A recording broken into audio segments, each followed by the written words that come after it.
is here on Good Morning Orlando.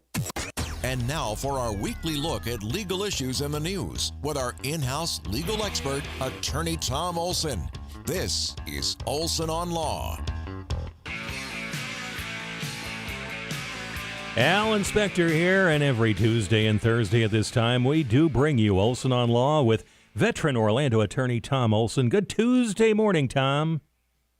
Good morning, Alan and crew and WFLA listeners. So we're talking about wills, Tom, and how and when you can make changes maybe on your own. So say I have a will, which I do, Tom. Could I just take it out and whip out a Sharpie and just willy-nilly start making changes?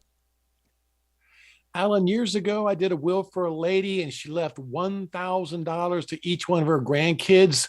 A couple years later, she pulled out her will. She crossed off $1,000. She put $2,000. She initialed that changed. And then later she came to see me. She said, Tom, that would have been okay, wouldn't it?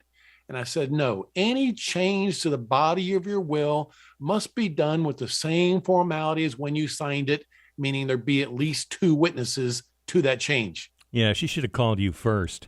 Okay, but apparently, Tom, there are some changes you can make to your will without witnesses or even an attorney, correct?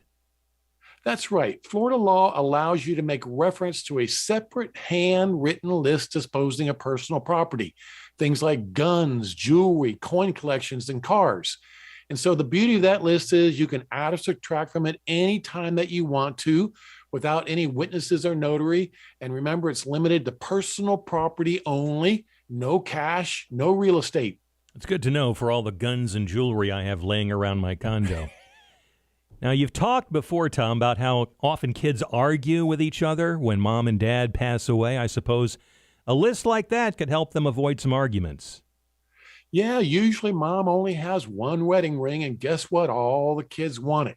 So if on this list, she'll name which child gets that wedding ring, but she tries to even things up with the other kids, she's going to help them to avoid arguments when she passes away. All right. If you'd like to avoid arguments and you have any other questions about legal matters, Tom will be happy to answer them on the Olson on Law show. That is heard Saturdays, 10 a.m. on our sister station, 96.9 The Game. And just a reminder, Tom and I do the Tuesday and Thursday morning segments on Zoom. You can watch the video live or later on Twitter and Facebook. Tom, thanks very much. We will see you. Thank you, Alan. Thursday morning. And remember, for all of your legal needs,